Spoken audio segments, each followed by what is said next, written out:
System of India. दोस्तों question number 9 interview preparation. अपने India के एजुकेशन सिस्टम के बारे में थोड़ा सा प्रकाश डालो। इंटरव्यू में जब भी आपसे क्वेश्चन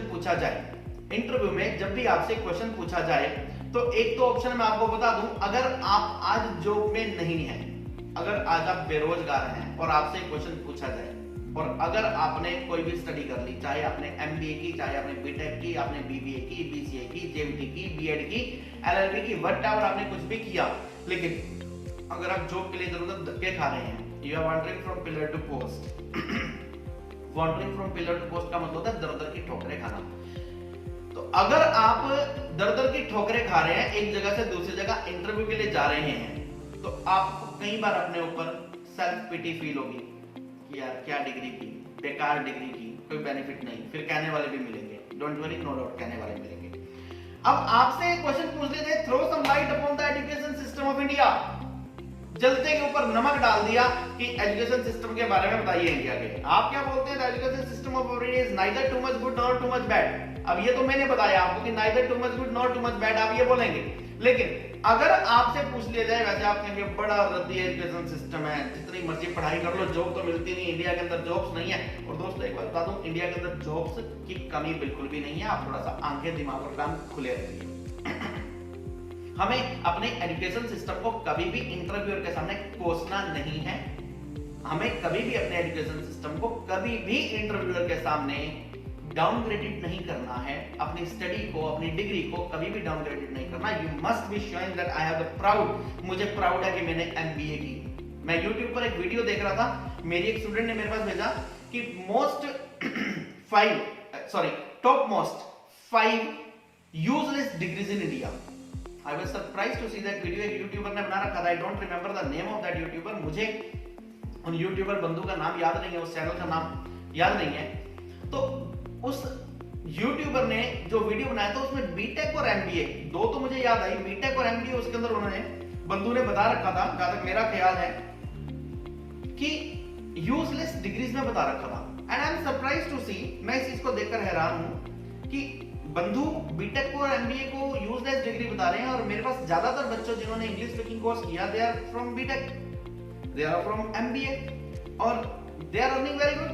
अब साल का कोई 20 लाख 24 लाख पैकेज कमा रहा है, तो इट मींस कि on the basis of that degree they are earning over there, it's okay. और किसी फील्ड में इतनी संभावना नहीं हो सकती थी जितनी उस फील्ड में थी। यानी हमें अपने इंडिया में to curse our education system, हमें अपने एजुकेशन सिस्टम को, इंडिया के एजुकेशन सिस्टम को बिल्कुल भी कोसना नहीं है। Interview ask you, throw some light upon the education system of India. अपने इंडिया के एजुकेशन सिस्टम पर थोड़ा सा प्रकाश डालिए। आप कहेंगे the education system of our India is neither too much good nor too much bad. ना तो बहुत ज्यादा अच्छा है, ना ही बहुत ज्यादा बुरा है, बीच का रास्ता हमने निकाल लिया। जब भी हम लाइफ में किसी चीज पर स्टैंड नहीं ले पाते, हम बीच का रास्ता निकालते हैं। This is the best policy always. Neither too much good nor too much bad, ना तो बहुत ज्यादा अच्छा है, ना ही बहुत ज्यादा बुरा है। Because the maximum stress is not given on the practical aspect but the textual knowledge only। ज्यादातर जो है, ज्यादा से ज्यादा ध्यान जो है वो केवल और केवल किताबी ज्ञान पर, टेक्सचुअल नॉलेज पर हमारे इंडिया में दिया जाता है, ना कि उसके प्रैक्टिकल पोर्शन पर। हालांकि पिछले 2 4 5 7 सालों में आप देख रहे हैं प्रैक्टिकलिटी की तरफ बहुत ज्यादा ध्यान दिया जा रहा है, प्रैक्टिकल नॉलेज की तरफ बहुत ज्यादा ध्यान दिया जा रहा है। तो आपको ये बोलना, because the maximum stress is not given on the practical aspect but the textual knowledge only. The technical and professional aspects should be encouraged in India। Technical और प्रोफेशनल एस्पेक्ट्स, यानी कि ऐसी एजुकेशन सिस्टम जिससे कि technical और professional aspect को जोर मिले हमारे इंडिया के अंदर, उस एस्पेक्ट को हमें ज्यादा ज्यादा एम्फेसिस करना, उस एस्पेक्ट पर हमें ज्यादा से ज्यादा ध्यान देना है। There is also discrimination on the basis of medium, that is Hindi medium and English medium. Hindi medium और इंग्लिश मीडियम के बेस पर भी बहुत बड़ा डिस्क्रिमिनेशन है। अगर आप इंग्लिश नहीं बोल सकते तो इंटरव्यू तो हमेशा इंग्लिश में ही होना है, इंटरव्यू हिंदी में होने ही।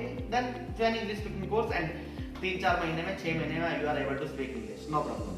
If these drawbacks are eradicated, अगर इन ड्रॉबैक्स को हटा दिया जाए, the Indian education system will flourish a lot। भारतीय एजुकेशन सिस्टम बहुत ज्यादा उन्नति करेगा, बहुत ज्यादा तरक्की करेगा। In the present scenario, skill development is the best practice to develop the level of education। वर्तमान समय में स्किल डेवलपमेंट के जो प्रोजेक्ट्स चल रहे हैं, अगर इन प्रोजेक्ट्स को अच्छे से चलाया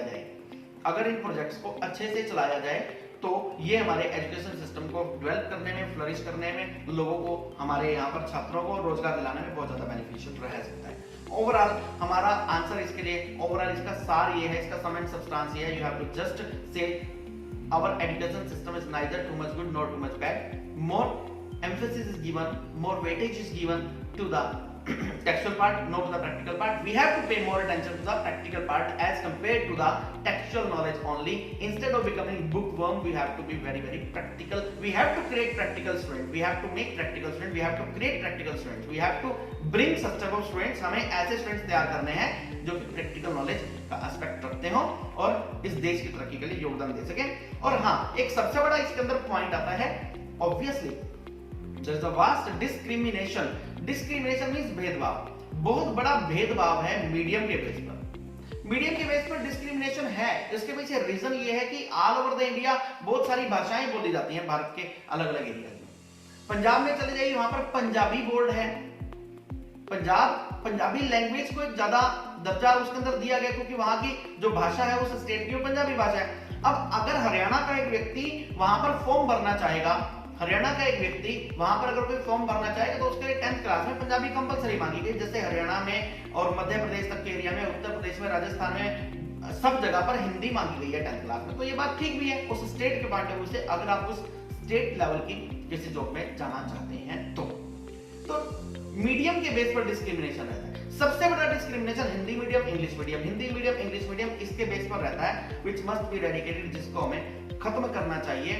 क्योंकि आपने एक बात नोट की होगी, when you pass your 12th class, अगर आप अपनी लाइफ का एक्सपीरियंस देखें, it has also been the experience of my life, I have also seen over there, after passing your 12th class, 12th class pass करने के बाद whether you are doing BBA, चाहे आप बीबीए कर रहे हैं, आप बीसीए कर रहे हैं, आप बीकॉम कर रहे हैं, आप बीए कर रहे हैं, बीएससी कर रहे हैं, आप नॉन मेडिकल से थे, आप आर्ट्स से थे, आप कॉमर्स से थे, जब आपने +2 पास कर लिया, कॉलेज में पहुंचे, गवर्नमेंट स्कूल वाला स्टूडेंट, प्राइवेट स्कूल वाला स्टूडेंट, हिंदी मीडियम वाला स्टूडेंट, इंग्लिश मीडियम वाला, सीबीएसई वाला, आईसीएसई वाला, हर तरह का, हर किसी बोर्ड का स्टूडेंट एक ही नाव पर सवार है कॉलेज में, राइट। तो जब कॉलेज में इस चीज का कोई भी डिस्क्रिमिनेशन नहीं है तो why at the school level पर इसका डिस्क्रिमिनेशन क्यों माना जाता है? Anyhow, whenever this question is asked to you, दोस्तों जब भी आपसे ये क्वेश्चन पूछा जाए, throw some light upon the education system of India, India के एजुकेशन सिस्टम पर थोड़ा सा प्रकाश डालिए तो आपको ये आंसर देना है। मैं दोबारा से रिपीट कर देता हूं और पीछे स्क्रीन पर लिखा दिखाई दे रहा है, the education system of our India is neither too much good not too much bad because the maximum stress is not given on the practical aspect but the textual knowledge only. The technical and professional aspects should be encouraged in India. There is also discrimination on the basis of medium, that is Hindi medium and English medium. If these drawbacks are eradicated, the Indian education system will flourish a lot. In the present scenario, skill development is the best practice to develop the level of education. दोस्तों, अगर आपको मेरे video पसंद आ रहे हैं तो हमारे साथ बने रहिए और इंटरव्यू पास करने के, जो इंटरव्यू क्लियर करके जो लोग जॉब करना चाहते हैं उनको ये वीडियो जरूर शेयर कीजिए, बहुत बेनिफिशियल रहेगा। अगले वीडियो में हम डिस्कस करने जा रहे हैं, were you tense when you came here, if yes then why. तो इसका एक बहुत एक साइंटिफिक सा आंसर देंगे। Thank you to all of you for being with us. आपका दोस्त, आपका शुभचिंतक और आपका गाइड उमेश अरोड़ा, इंग्लिश गुरु।